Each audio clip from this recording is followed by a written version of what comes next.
मैं doctor Uma Sharma, full time Hindi professor, part time YouTuber, कक्षा से परीक्षा तक इस सीरीज में आप सबका हार्दिक स्वागत करती हूँ।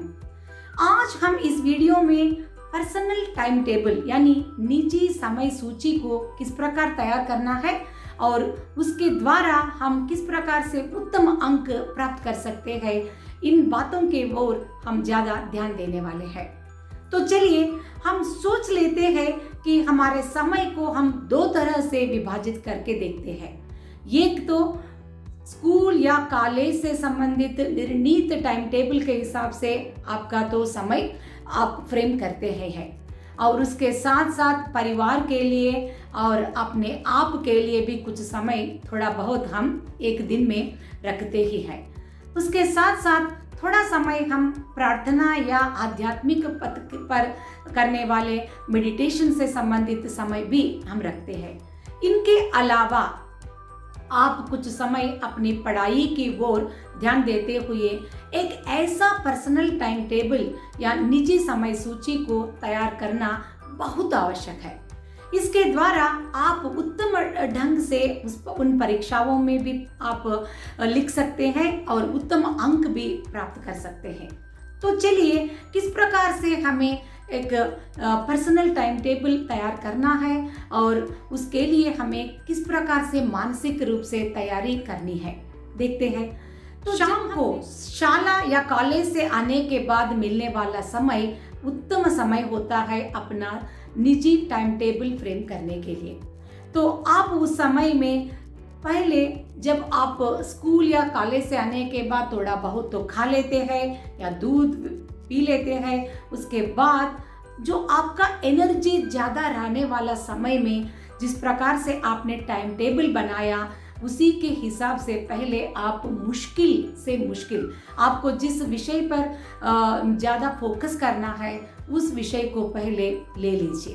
तो डिफ़िकल्ट या मुश्किल लगने वाले जो विषय में ज़्यादा एनर्जी या ताकत हम उस पर केंद्रित कर रहे हैं और उसके बाद आप जिस विचार से बहुत पसंद करने वाले हैं या थोड़ा बहुत इंटरेस्टिंग सब्जेक्ट माने जाने वाले सब्जेक्ट को आप दूसरे स्तर पर रख लीजिएगा।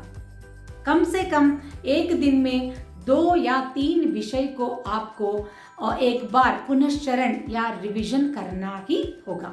मुख्यतः शाम को कॉलेज या स्कूल से आने के बाद आपको पहले उस दिन में जो जिन विचारों के बारे में या विषयों के बारे में पढ़ाया गया है उनको एक बार आधा घंटा ही सही एक बार उनको आप पढ़ना है। इस तरह पढ़ने से साइंटिफिकली भी हमारे जो मेमोरी में वो विचार बहुत समय लंबे समय तक वे याद रहते हैं।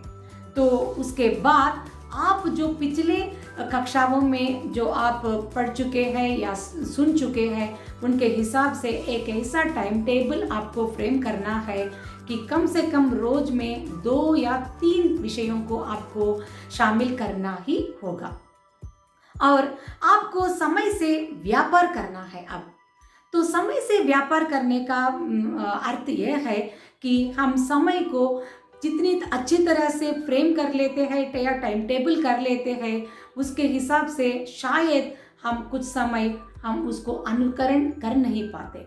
कुछ समय ऐसा हो जाता है कि हमें तो बीमारी हो सकती है या तो घर वालों के लिए कुछ समस्या हो सकती है या कुछ ऐसे अनएक्सपेक्टेड या जो हमने निरीक्षण नहीं किया था ऐसे विचार भी घट सकते हैं। तब 1 या 2 दिन के लिए आपने जो अपने समय सूची में लिखे थे उनको कर नहीं पाए तो उनको आने वाले दिनों में कुछ समय ज़्यादा लगाकर उनको भी आपको पढ़ना होगा या तो according to the time table जैसे आपने फ्रेम किए थे उसके हिसाब से आपको करना है। और मुख्यतः आपको पढ़ने के लिए या अपने निजी समय सूची को फॉलो करने के लिए घर में एक ऐसा कमरा हो तो अच्छी बात है।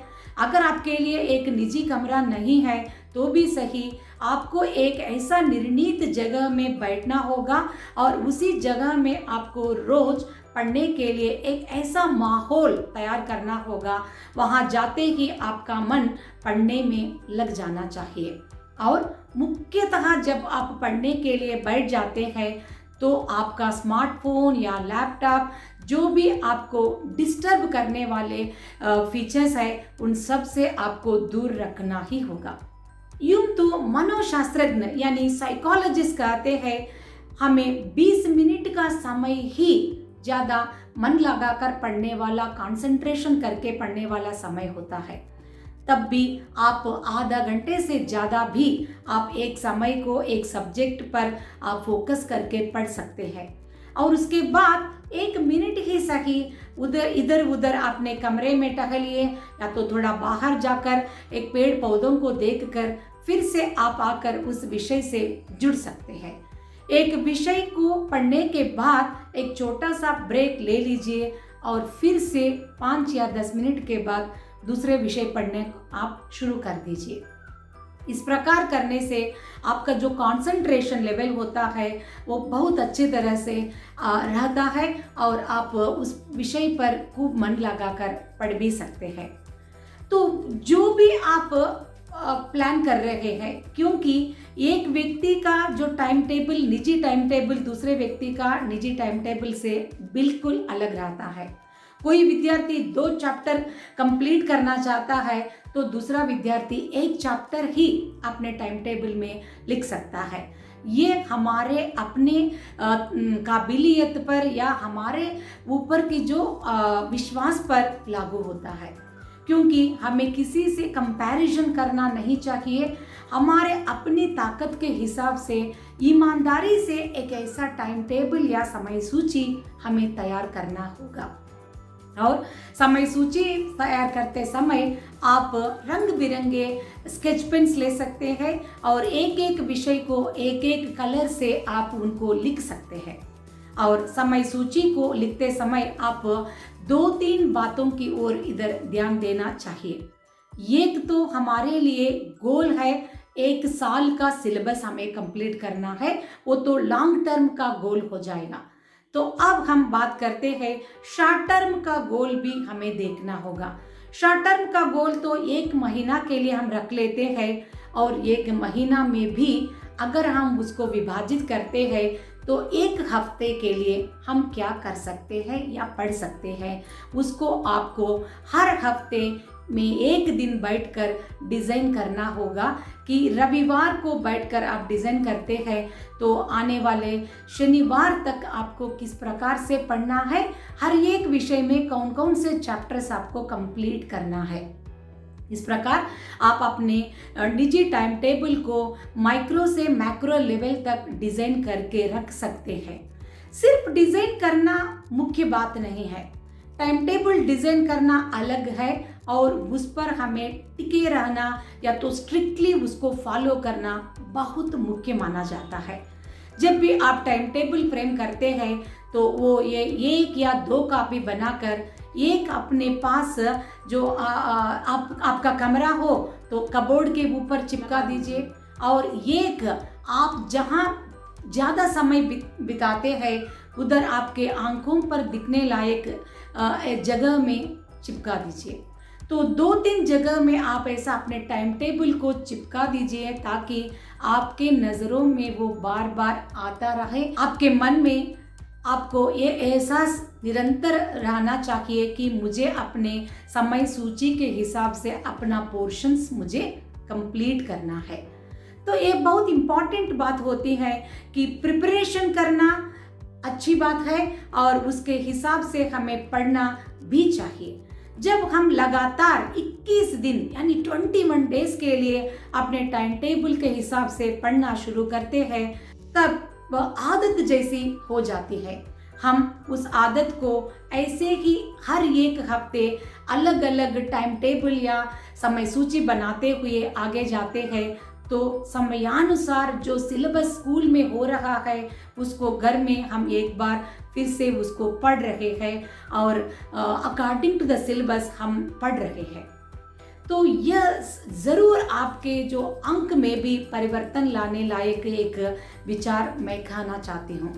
तो आज से आप अपना एक पर्सनल टाइम टेबल शुरू कीजिए और जितना हो सके ईमानदारी से कर लीजिए। समय चाहे थोड़ा अधिक या कम दूसरों की तुलना करना छोड़ दीजिए, अपने हिसाब से टाइम टेबल कीजिए और उसको फॉलो करने के लिए प्रयत्न कीजिए। यह ज़रूर आपके अंक में और आपके पढ़ने के विधान में एक परिवर्तन लाएगा ही। इसी उत्तम विचार के साथ इस वीडियो को मैं यहाँ समाप्त करना चाहती हूँ। अगले हफ्ते आने वाले वीडियो में हम आपके लिए एक नया विचार लेकर मैं ज़रूर आऊँगी। तब तक के लिए मुझे अनुमति दीजिए। नमस्कार।